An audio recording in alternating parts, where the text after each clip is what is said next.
Hai guys, Assalamualaikum warahmatullahi wabarakatuh. Terima kasih sudah mengklik video ini. And so welcome to my horror story.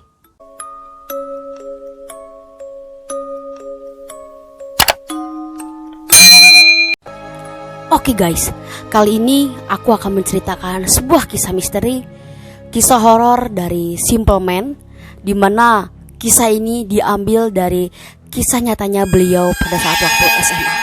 So, cerita ini berjudul Teror Pocong Mbak Sum.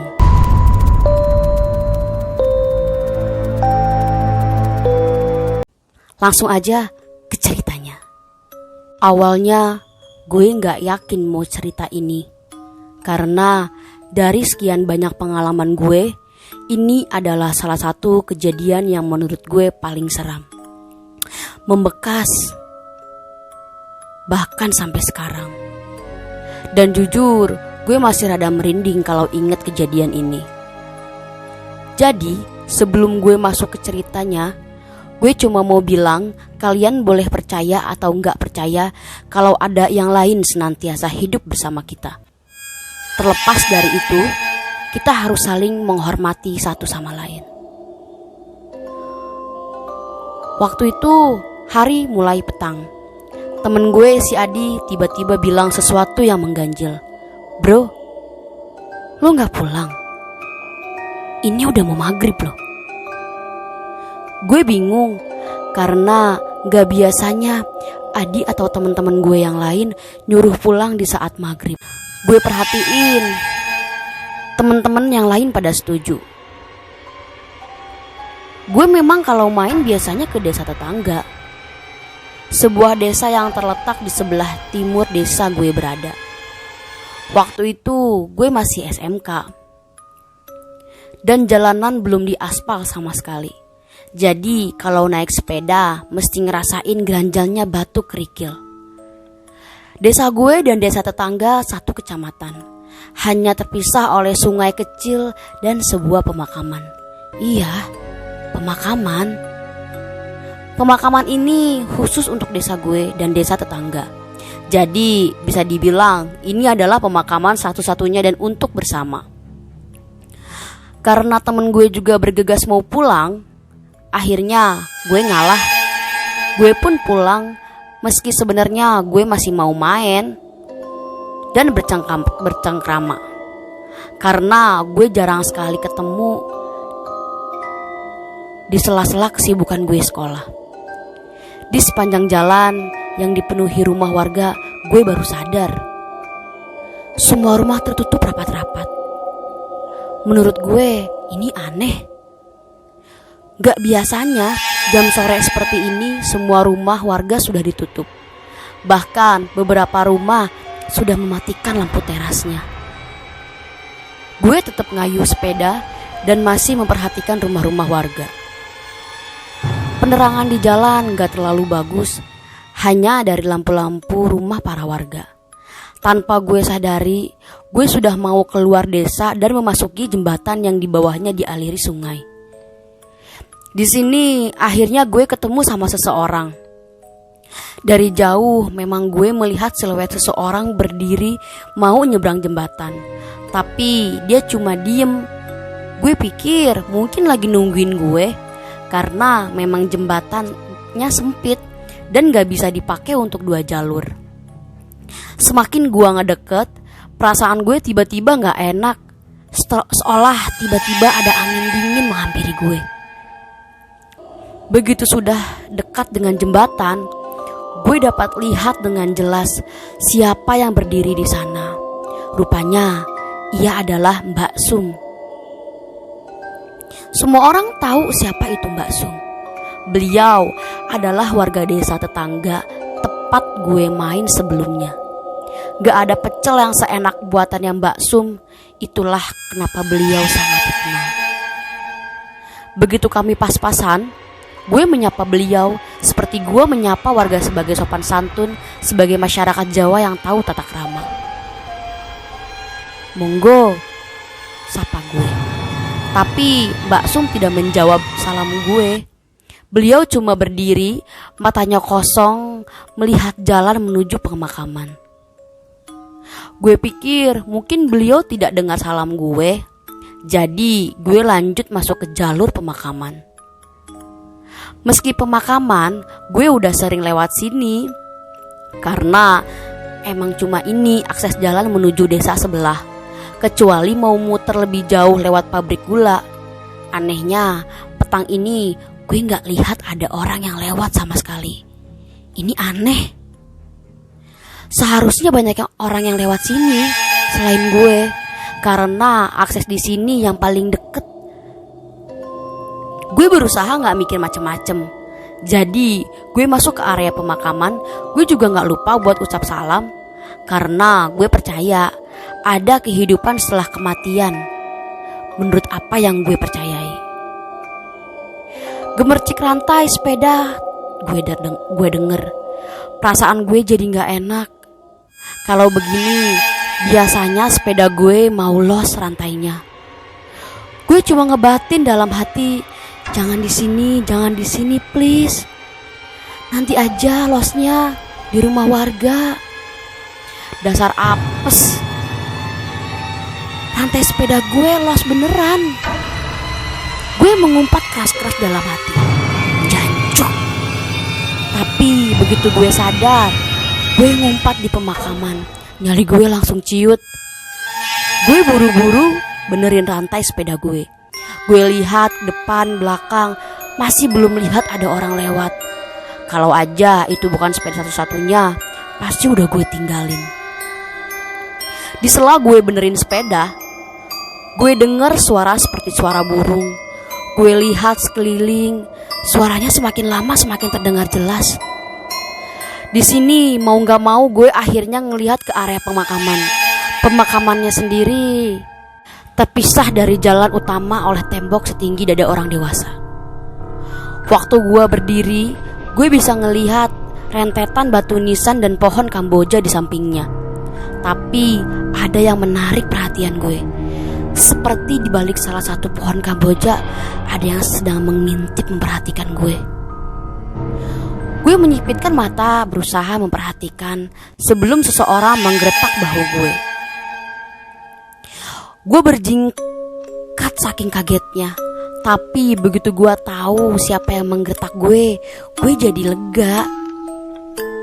Ngapain kamu di sini maghrib-maghrib seperti ini? Tanya dia. Beliau adalah Pak Iman, juru penjaga makam ini yang rumahnya tepat di gerbang masuk makam desa gue berada. Rantai saya los, Pak. Gue bilang dengan polosnya.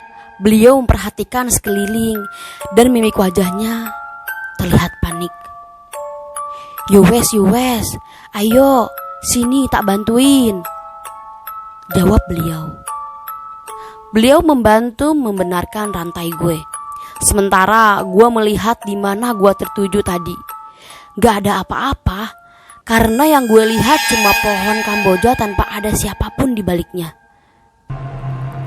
Begitu rantainya sudah terpasang, Pak Iman segera bilang dengan nada terpogoh-pogoh, "Wes dah, cepet pulang. Jangan lupa bersihkan badanmu. Jangan keluar-keluar lagi yo." Gue cepat mengayuh buat pulang. Sementara Pak Iman pergi lagi dengan senter tua di tangannya. Itu adalah pengalaman paling mengerikan yang pertama kali gue rasain saat lewat pemakaman desa. Tapi itu masih awalnya aja. Karena begitu gue tahu apa yang terjadi, gue gak tahu lagi harus ngomong apa. 1 minggu setelah kejadian itu, gue ketemu sama Adi di gor yang biasa digunain buat olahraga. Gue sama Adi emang beda sekolah. Dan seperti yang gue bilang, gue jarang main ke desa sebelah, meski desa kami bertetanggaan. Adi sendiri temen gue waktu SD. Gue basa-basi ngobrol sambil minum es tebu. Ngobrol ngalur ngidul, tiba-tiba gue keinget kejadian petang itu.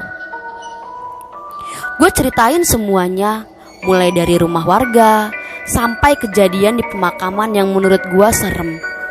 Tapi gue lupa detail cerita waktu gue ketemu Mbak Sum. Awalnya Adi gak tertarik dengan cerita gue. Dan soal rumah yang udah pada dikunci sore hari, itu adalah hal yang lumrah terjadi. Gue tahu kayaknya Adi nutupin sesuatu dari gue. Gue juga cerita kalau di pemakaman kayak lihat ada orang ngintip gue di balik pohon. Sebelum Pak Iman datang, Adi masih gak tertarik juga sama cerita gue. Sampai akhirnya gue cerita gue ketemu Mbak Sum di jembatan di atas aliran sungai antar desa saat itu. Gue tahu Adi tampak pucat dan lihat gue dengan tatapan ngeri. Adi gak ngomong apapun. Kemudian dia pamit karena dia kudu balik ke sekolah. Gue gak penasaran sama sekali, karena emang semua rentetan kejadian gak ada yang perlu dibikin penasaran. Sampai akhirnya ketika gue di rumah dan nyokap bilang gak masak, gue usul sama nyokap, beli pecel Mbak Sum aja mah. Nyokap gue cuma lihat gue dengan tatapan bingung. Loh, kamu gak tahu? Tahu apa mah? Jawab gue. Mbak Sum udah meninggal 1 bulan yang lalu. Innalillahi. Gue cuma batin karena gue baru tahu sekarang. Jujur aja, gue itu orangnya emang interaksi sosialnya kurang. Jangankan tetangga, jauh, tetangga sendiri gue kadang lupa namanya siapa. Gue masih gak percaya dengan apa yang gue baru denger. Sampai gue baru keinget kejadian gue ketemu Mbak Sum bukannya seminggu yang lalu. Gue kaget. Gue tanya nyokap, apa gak salah soal kapan meninggalnya Mbak Sum? Beliau cuma bilang kalau gak salah karena nyokap gue ngelayat ke sana. Tapi nyokap ngerasa ada yang aneh waktu pemakamannya. Gue tanya apa, tapi nyokap gak mau kasih tahu. Katanya Pak Mali membicarakan kematian seseorang dan gak pantas aja yang begituan diceritain. Gue ngedesek nyokap buat cerita karena gue sumpah penasaran sekaligus gue mau mastiin lagi apa yang gue lihat itu benar atau tidak. Nyokap tetap kekeh gak mau cerita. Tapi nyokap cuma bilang gak ada yang diizinin buat lihat jasad Mbak Sum yang mau dikebumikan. Tanya aja bapakmu, dia kan ikut nguburin. Gue baru inget bokap biasanya bantuin tiap ada pemakaman. Jadi akhirnya gue nunggu bokap pulang kerja. Begitu bokap pulang, gue langsung tanyain perihal pemakaman Mbak Sum. Bokap cuma lihat gue dengan tatapan selidik. Beliau cuma berucap, "Hus, gak pantas ngomongin yang udah meninggal." Gue gak dapet info apapun akhirnya dari bapak. Kemudian gue kepikiran soal Adi. Gue bela-belain nyari Adi di rumahnya. Dan akhirnya kita ketemu di lapangan. Dia lagi main bola sama yang lainnya. Gue pun ikut main bola. Setelah main bola, gue tanyain soal itu. Adi dan yang lainnya cuma diem-dieman. Gak ada satupun dari mereka yang mau cerita. Dan gue akhirnya pulang dengan rasa kecewa. Gue coba hitungin lagi kapan tanggal kematian Mbak Sum dengan kejadian gue ketemu beliau di jembatan samping pemakaman itu. Gue masih gak habis pikir kalau Mbak Sum udah gak ada 1 bulan yang lalu. Terus kalau dia udah gak ada 1 bulan yang lalu, yang ketemu gue pada saat itu siapa? Intinya waktu berjalan dengan cepat. Dan gue ketemu Adi lagi. Dia lagi sama teman-teman sekolahnya ngopi di warung deket alun-alun. Di sini gue ngabisin banyak waktu buat ngobrol sama dia. Sampai akhirnya dia nyeletuk, "Lu masih penasaran kenapa gue gak mau ngomongin soal Mbak Sum?" Otomatis gue kaget. Udah lama gue gak tertarik lagi sama hal itu. Dan udah ngeyakinin mungkin gue salah lihat waktu itu. Tapi pertanyaan Adi terlalu menggiurkan untuk ditolak. Jadi gue bilang, "Iya, gue masih tertarik di." Adi ngeliat sekeliling kayak mau bicarain rahasia negara. Kemudian dia ngeliatin gue sambil setengah berbisik. Mbak Sum jadi pocong bro. Dengan hal itu yang pertama kali gue ucapin cuma astagfirullah. Lu jangan ngaco di, ucap gue gak percaya. Adi nyangga ucapan gue dan bilang kalau 40 hari setelah kematian Mbak Sum, di desanya diteror oleh pocong yang menyerupai wujud Mbak Sum. Di sini gue cuma diem ngedengerin Adi nyeritain semua informasi dan pengalaman-pengalaman semua warga kampung yang ngeliat dengan matanya sendiri. Sampai di sini gue bakal nyeritain apa yang Adi denger dari semua warga kampung yang dihebohkan dengan teror pocong selepas maghrib. Adi masih terlihat takut, terdengar dari suara yang pelan-pelan, seolah-olah apa yang dia ceritakan ini bakal ngejar dia kalau dia cerita ke seseorang. Dan gue semakin penasaran. Singkatnya, Adi cerita kalau sebelum Mbak Sum meninggal, beliau sempat sakit keras. Nah, di sini Adi juga nggak tahu karena dia nggak ikut jenguk pada saat itu. Yang jenguk cuma ibu-ibu atau tetangga sekitar. Masalahnya, rumor yang Adi dengar sakitnya Mbak Sum itu nggak umum, alias ganjil. Kalau dia dengar dari nyokap dan bokapnya sendiri, di mana Adi curi dengar waktu mereka ngobrol, kalau Mbak Sum dikirimin santet. Tapi orang tua Adi sendiri gak mau ambil spekulasi jauh. Yang jelas waktu lihat muka nyokapnya cerita, wajahnya antara ngeri dan shock. Anak-anak tetangga juga rame pada ngomongin Mbak Sum. Mereka penasaran apa yang menimpanya beliau. Tapi waktu itu udah gak boleh ada yang jenguk lagi. Rumahnya kayak sengaja ditutup dan gak nerima tamu. Cerita yang paling jelas yang Adi tahu dari kondisi Mbak Sum datang dari Bu Mi, tetangga Mbak Sum sendiri yang kebetulan punya warung. Waktu Adi lagi nongkrong, kebetulan Bu Mi lagi cerita dengan tetangganya yang lain. Di sini Adi dengar jelas Bu Mi bilang kalau wajah Mbak Sum itu aneh. Seluruh wajahnya menghitam dan kondisi matanya melotot. Gak cuma itu, bagian tubuhnya yang lain juga gak kalah hitam. Ada luka semacam melepuh dan juga dipenuhi nanah. Mbak Sum cuma meraung nahan kesakitan. Semua orang yang lihat katanya gak bisa ngomong apa-apa, kayak semacam shock ngelihat ada yang hal aneh seperti ini. Keluarga Mbak Sum sendiri juga gak bisa berbuat apa-apa. Kabarnya mereka udah sempat manggil orang pinter. Tapi anehnya di sini, beberapa orang pintar baru lihat rumahnya saja udah langsung balik lagi. Dan mereka tuh kebanyakan bilang kalau mereka itu gak mampu. Ada yang sempat masuk tapi kemudian pamit, katanya dia gak bisa berbuat apa-apa. Dan ada yang kabarnya sampai ada yang didatangi dari luar kota cuma menggeleng kepala.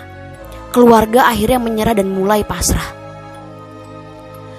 Hampir semua tetangga yang sudah berkeluarga tahu hal ini.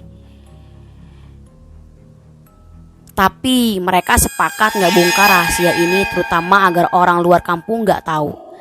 Tapi yang namanya mulut orang-orang, kadang berita seperti ini menyebar begitu cepat. Di sini gue jadi mikir, apa jangan-jangan bokap gue juga tahu soal ini, dan nyokap juga. Tapi mungkin mereka gak mau cerita ke gue. Jujur aja, waktu Adi cerita, bulu kuduk gue merinding. Padahal hari masih siang. Gue gak tahu kalau ada kejadian seheboh ini di desa tetangga. Tepat setelah setengah bulan kurang lebih Mbak Sum menderita, akhirnya keluarga mengatakan beliau meninggal. Di sini Adi bisa lihat sendiri ada yang aneh dengan pemakamannya. Rumahnya ditutupi oleh kain hitam, sementara warga cuma bantu seadanya nyiapin pemakaman. Adi sendiri cuma bantuin motongin bambu, sementara dia ngelirik kesana kemari memperhatikan gelagat keluarga yang mulai masang kembang di sekeliling rumah. Saat itu sekitar jam 4 sore, Tapi langit udah gelap dan suasananya sangat gak enak. Jenazah dibawa ke pemakaman jam 5 kurang, diiringi warga sekitar. Kemudian tiba-tiba Adi dan pemuda lainnya dicegah untuk ikut. "Niat gue cuma ingin bantu bro," kata Adi. Tapi hampir semua orang dewasa wajahnya terlihat dengan pucat. Akhirnya pemakaman dilangsungkan tertutup. Cuma warga dan orang dewasa yang ikut. Di sini Adi dengar sendiri dari Mas Piko, sepupunya yang kebetulan boleh ikut. Dia cuma bilang, "Untung lo gak ikut kemarin." Adi kaget, terus tanya, katanya sempat ada yang pingsan sekitar 4 orang. Mas Piko cuma diam beberapa menit sambil ngisep rokok di tangannya. Pingsannya mereka karena gak kuat lihat. Mas Piko ngelirik Adi, wajahnya tegang. Wes gak pantes iki diceritain. Tapi Adi tahu mereka pingsan waktu lihat jenazah Mbak Sum. Mulai dari sini semuanya dimulai. Gue bakal ceritain ini dari sudut Adi cerita waktu dia dengar dari semua tetangganya. Karena terornya sendiri cuma ada di kampungnya Adi. Bu Mi adalah pemilik warung sekaligus tetangga dari Mbak Sum. Rumahnya sendiri berjarak oleh gang kecil, sedangkan warungnya tepat di seberang jalan di samping lapangan voli. Setelah acara tahlilan yang dilaksanakan setelah salat Isya, Mbak Sum membuka warungnya. Beliau biasanya menyajikan kopi untuk tetangga atau orang yang sekedar ingin cari angin. Tapi malam itu suasananya sangat lain. Gak pernah Bumi merasa kondisi desanya sesepi ini. Dia cuma duduk sambil melihat jalanan yang kosong. Kemudian firasatnya tiba-tiba gak enak. Bumi merasa malam ini dia tidak seharusnya buka. Benar saja, setelah beberapa lama merasakan hati dan pikiran gak tenang, sekarang dia mencium aroma Kamboja di sekitar warungnya. Kembang Kamboja sendiri baunya tipis, nyaris tidak berbau. Tapi kali ini baunya tercium sangat menyengat. Dilihatnya ke sana kemari mencari dari mana asal-usul bau itu. Jalanan masih sepi, sementara angin dingin malam menghembus. Masih jam 8:30, tapi suasananya nyaris seperti jam 12 malam. Sampai akhirnya Bu Mi mendengar suara seseorang memanggilnya. Suaranya merintih. Bu. Bu Mi tahu pemilik suara ini. Beliau juga tahu di mana suara ini terdengar. Tapi hati dan pikirannya mencoba menolak. Sementara suaranya memanggil itu terdengar terus-menerus. "Bu, iki aku, Bu." Setelah perang batin, Bu Mi akhirnya berbalik dilihatnya. Sesosok yang memanggilnya berdiri di depan pintu warung tersebut. Setelah itu, Bu Mi cuma bisa berucap istighfar sambil menutup matanya rapat-rapat karena apa yang dia lihat benar-benar adanya. Itu Mbak Sum, tapi dengan wujud pocong. Samar Bu Mi masih mendengar sosok yang menyerupai Mbak Sum berbicara, "Bu, tolong aku, Bu." Bu Mi masih menutup matanya sambil mulutnya memanjatkan ayat-ayat suci Al-Quran. Suaranya tidak mau hilang. Suaranya terus meminta tolong dengan keberanian yang tersisa. Bu Mi melihat Mbak Sum masih sendiri, masih berdiri tetap di pintu warungnya itu. "Sudah Tanak, sudah. Dirimu sudah berbeda alam. Kembali ya nak, kembali." Tapi seperti tidak mengindahkan permintaan Bu Mi, sosok itu masih berdiri di tepatnya. "Tolong, Bu." Bu Mi tidak tahu apa yang harus dia lakukan. Sampai akhirnya Bu Mi mungkin mengingat kenapa Mbak Sum menemuinya. "Mohon maaf ya nak, bila aku punya salah.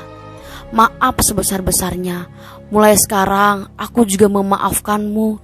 Kembali ya ke tempatmu." Itu yang Bumi bicarakan kepada Mbak Sum. Tepat setelah Bumi mengatakan itu, pocong Mbak Sum pun pergi. Sebelumnya gue mau ngasih penjelasan, apa yang gue tulis ini sudah mendapat izin dari Adi, perihal kejadian yang sempat bikin heboh desanya 7 tahun yang lalu waktu gue masih SMK.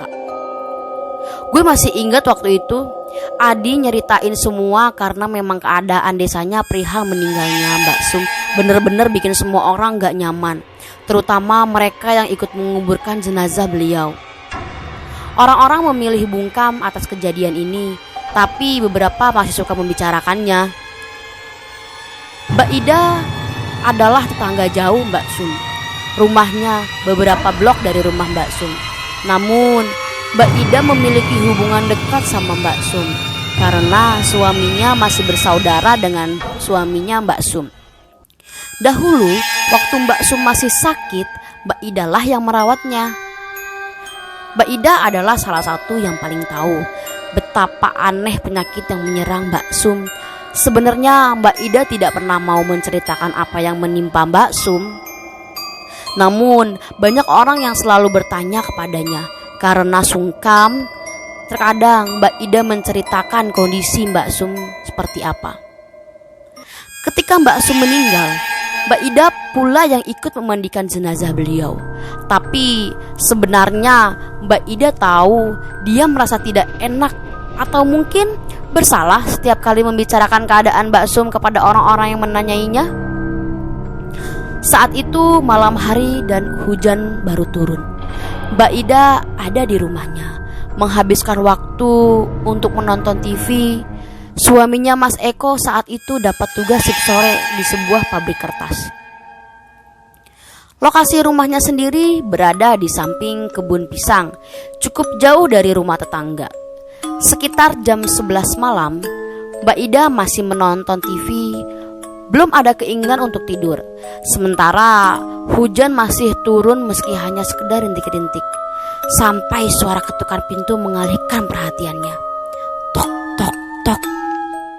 Awalnya Mbak Ida ragu, mungkin salah dengar, tapi suara itu kembali lagi. Tok, tok, tok. Mbak Ida bangkit dari tempatnya. Berjalan menuju ruang tamu, tidak pernah terpikir akan ada tamu malam-malam seperti ini. Jadi Mbak Ida hanya mengintip dari jendela kaca yang hanya ditutup selambu. Ketika ia mengintip, siapa yang mengetuk pintu ternyata tidak ada siapapun yang bertamu. Mbak Ida kembali menonton TV. Baru saja ia duduk, pintu kembali diketuk. Tok tok tok tok tok tok tok. Lebih keras dari sebelumnya. Mbak Ida kembali menuju pintu rumahnya. Sekali lagi ia mengintip dari jendela rumahnya. Masih tidak ada siapapun. Hal ini terjadi lagi sampai ketiga kalinya. Karena kesal, Mbak Ida menunggu suara ketukan itu di ruang tamu. Dan benar saja, ketukan itu kembali terdengar. Karena mungkin ingin segera menangkap siapa yang sudah bersikap iseng sama dia, tanpa mengintip di jendela, Mbak Ida langsung membuka pintunya. Tepat ketika pintu dibuka, Mbak Ida hanya bisa mematung melihat sosok berdiri dengan kain kafan kotor melotot ke arahnya. Kata Adi, mencuri dengar saat Mbak Ida cerita, beliau mencium bau amis seperti ada bangkai ayam. Besoknya Mas Eko menemukan Mbak Ida pingsan di ruang tamu dengan pintu terbuka lebar. Mas Eko yang panik segera membangunkan Mbak Ida. Kabar tentang pocong Mbak Sum segera menyebar, ditambah pengakuan Bumi kalau beliau juga melihatnya tempo hari. Bumi menceritakan kejadian itu, hanya saja ia mencium bau bunga Kamboja, sedangkan Mbak Ida mencium aroma bangkai ayam. Kejadian ini hampir membuat satu desa heboh. Pak RT sampai akhirnya bicara dengan keluarga almarhumah dan akhirnya sepakat untuk memanggil orang luar.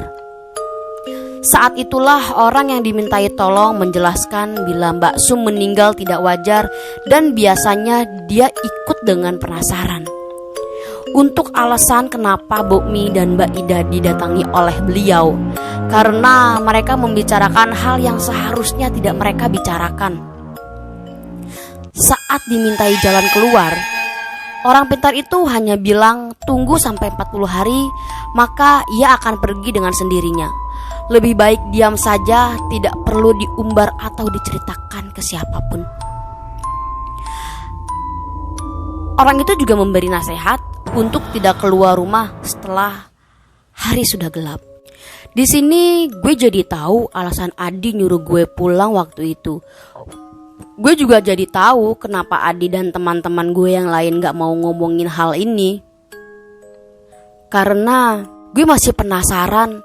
Gue pun tanya setelah Mbak Ida apakah Mbak Sum masih menampakkan diri. Adi cuma diam lama. Lalu dia bilang 40 hari desa gue udah kayak desa mati. Dan karena hal ini gak boleh dibicarain, ada tukang bakso yang apes waktu lewat desa gue. Bicara tukang bakso, gue cuma inget satu orang yang sering warawiri di desa gue sama desa Adi. Namanya Cak Mat, pedagang bakso yang dorong gerobak dan gerobaknya dicat pakai warna coklat. Makanya orang-orang lebih kenal dengan nama bakso coklat. Adi mengiyakan jawaban gue. Bakso coklat biasanya berkeliling di desa gue sekitar jam 5 sampai jam setengah 6. Kemudian dia akan melewati desa Adi jam 6 lebih. Karena begitu mencekamnya keadaan saat itu, surah yang digunakan sholat hanya dihadiri beberapa orang. Itu pun yang rumahnya bersebelahan dengan surah. Bakso coklat lewat seperti biasa dan tidak tahu apapun tentang apa yang terjadi di desa itu. Jam 6 sampai jam 7 jalanan sepi. Jadi beliau melewati desa Adi ke desa yang lebih jauh. Entah apa yang dipikiran sama Cak Mat, karena biasanya dia tidak kembali ke desanya Adi, tapi melewati pabrik gula ke desa-desa tetangganya. Tapi malam itu sekitar jam 11 malam, Cak Mat kembali ke desanya Adi.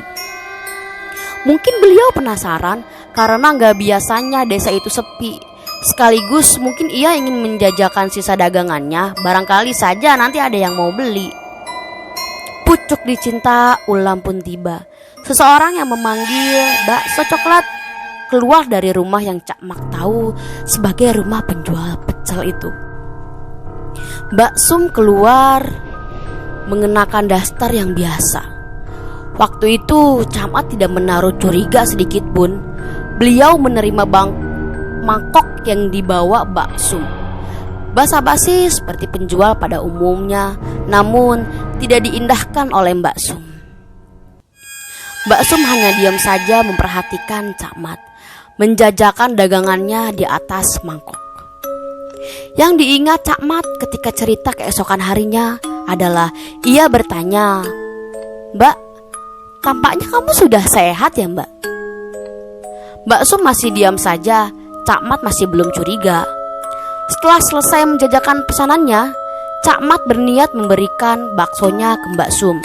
Tapi seperti disambar geledek, yang di depannya sudah bukan Mbak Sum lagi, tapi pocong yang wajahnya hitam pekat melotot ke arahnya. Cak Mat yang orangnya sudah katak bisa melihat hal-hal ganjil. Awalnya takut sampai gemetar. Mangkok yang dia pegang jatuh mengenai kakinya. Rupanya mangkok itu juga berubah menjadi mangkok isi kembang yang biasanya ada di pemakaman. Tapi setelah istighfar beberapa saat kemudian, Cak Mat berani menatap pocong di depannya. Yang diingat Cak Mat waktu itu, pocong hitam yang menyerupai Mbak Sum waktu sakit itu memintai tolong sama beliau. Jadi Cak Mat tahu kalau Mbak Sum sakit keras dan sempat menjenguk, tapi beliau tidak tahu kalau Mbak Sum meninggal setelah beberapa hari. Karena Cak Mat pulang ke kampungnya, malam ini adalah malam pertama dia berjualan. "Mat, tolong Mat," minta Mbak Sum, suaranya menderita. Cak Mat yang takut bercampur prihatin hanya menatap pocong Mbak Sum dengan keberanian yang dipaksakan. Cak Mat bertanya, Ada apa toh, Sum? Minta tolong apa? Tolong, Mat, bukakan tali pocongku. Cak Mat saat itu hanya diam, bimbang antara mau membantu atau tidak.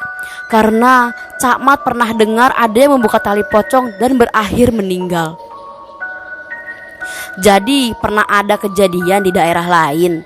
Ada pemuda yang nekat membantu membukakan tali pocong, tapi rupanya wajah pemuda itu disembur sampai melepuh. Dan konon pocong itu sendiri adalah pocong kiriman. Tidak mau berakhir seperti itu, Cak Mat hanya meminta maaf tidak sanggup. Pocong Mbak Sum tidak mau pergi, bahkan mengikuti Cak Mat yang kemudian mendorong pulang dengannya. Pocong Mbak Sum bahkan menungguinya di rumah kontrakannya. Istri Cak Mat sampai bingung melihat suaminya tidak mau tidur dan melihat teras terus-menerus. Keesokan paginya Cak Mat menemui keluarga Mbak Sum dan meminta maaf sebesar-besarnya. Karena dulu ketika menjenguk, Cak Mat beberapa kali mengatakan hal yang kurang baik di hatinya. Seperti wajah Mbak Sum yang buruk sekali ketika kena penyakit itu. Hal itu sebenarnya tidak disengaja. Setelah kejadian itu, Cak Mat tidak berjualan di desa Adi lagi. Sementara waktu dan beliau tidak melihat Mbak Sum lagi di depan rumahnya. Tapi cerita yang terakhir ini Adi dengar dari Mas Apri, tetangganya, sekaligus manten baru. Mas Supri ini dulunya sempat merantau keluar Jawa. Beliau kembali ke Pulau Jawa setelah menikah dan menempati rumah orang tuanya. Waktu cerita tentang pocong Mbak Sum sedang heboh-hebohnya. Mas Supri yang selalu bilang untuk tidak percaya hal begituan, dia mengaku sudah sering lihat yang lebih menakutkan dari sekedar pocong di luar Jawa. Tapi malam Jumat itu tidak akan pernah Mas Supri lupakan. Ketika beliau cerita ke Adi dan teman-temannya, Mas Supri seperti masih nggak percaya apa yang dia lihat. Waktu itu kamar mandi dan toiletnya jadi satu, tapi terpisah dengan rumah utama. Jadi kalau mau ke toilet harus keluar rumah dan jalan beberapa langkah untuk sampai. Tapi malam ini suasananya lain, lebih dingin dan Mas Supri ingin buang air besar. Dia keluar rumah lewat pintu belakang, berjalan sebentar lalu sampailah di toilet. Sudah lepas celana, Mas Supri nyalain rokok di dalam toilet. Sampai akhirnya dia ngerasa perasaannya mendadak tidak enak. Semacam gak tenang diikuti suara ayam. Mas Supri masih gak mikir macem-macem. Belum selesai suara ayam, bau anyir langsung tercium. Sempet dia pikir asal baunya dari limbah buatannya, tapi baunya ini lain. Setelah selesai, dia bergegas keluar. Betapa kagetnya dia saat di luar toilet Mbak Sum berdiri menyambutnya. Mas Supri tidak ngomong apa-apa, tapi langsung liwat dan masuk ke rumahnya. Dipikir sudah aman, tapi bau anyir masih tercium di hidungnya. Pas sudah masuk kamar, Mas Supri naik ke ranjang. Istrinya sudah tertidur lelap, tapi bau itu belum juga hilang. Karena sudah tidak tahan, dan Mas Supri membangunkan istrinya. Istrinya yang bangun dan sedikit kesal kemudian bertanya, "Ada apa tuh, Mas?" Mas Supri hanya bilang, "Dek, bacakan ayat kursi, ada Mbak Sum di sini." Mendengar itu istrinya awalnya kaget, tapi segera mulutnya membaca melantunkan ayat suci Al-Quran. Setelah bau itu hilang, istrinya cuma bilang, "Tadi Mas lihat ada Mbak Sum tak?" Mas Supri cuma nunjuk sebelah almari. "Tadi Mbak Sum berdiri di sana, Dek." Adi kemudian mengatakan setelah 40 hari itu semua warga ramai mengadakan pengajian khusus di dekat pemakamannya. Dan setelah malam itu pocong yang menyerupai Mbak Sum pun sudah tidak terlihat menampakkan diri. Tapi Adi masih diam.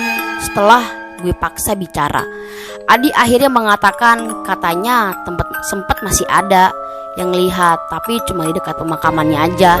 Dan yang lihat itu bukan warga desa, tapi orang umum. Terlepas dari apa yang menimpa desa dan musibah keluarga Mbak Sum, belum ada yang bisa memastikan apakah itu benar-benar Mbak Sum ataukah jin yang menyerupai Mbak Sum. Karena pernah ada yang bicara kalau itu bukan Mbak Sum, tapi jin usil yang kebetulan ingin menggoda masyarakat setempat. Setiap kali orang-orang pintar yang didatangi tidak mau bercerita perihal itu. Mereka cuma mengingatkan agar tidak lagi membicarakan hal-hal buruk yang menjadi aib saudaranya. Tapi tetap saja, kehebohan ini dulu benar-benar membuat geger satu desa. Untuk yang tanya bagaimana sakit Mbak Sum, masih tidak ada yang tahu apa penyebabnya. Kabarnya itu kiriman dari orang yang tidak suka dan ingin mencelakai keluarganya Mbak Sum. Gue yang benar-benar mengalami melihat Mbak Sum yang di jembatan saja masih kadang gak percaya kalau kejadian itu benar-benar terjadi. Jadi terserah kalian mau percaya atau tidak. Percaya karena kebenaran hanyalah milik Allah Subhanahu wa Ta'ala. Dan gue cerita ini cuma ingin membagi pengalaman sekaligus semoga kita dapat belajar dari hal ini, bahwa membicarakan aib saudara, tetangga, atau orang lain itu tidak baik. Karena sebaik-baiknya kita kelak akan mendapat balasannya. Sebenarnya gue masih punya banyak cerita semacam ini, karena dulu desa gue itu desa yang sepi di mana rumah tidak seramai sekarang. Tapi kayaknya gue gak bisa janji kapan bisa cerita lagi. Semoga ada waktu lain. Akhir kata gue pamit. Wassalamualaikum warahmatullahi wabarakatuh. Eits, jangan lupa di subscribe, di like, di share, dan di follow Instagram aku. Hatur nuhun.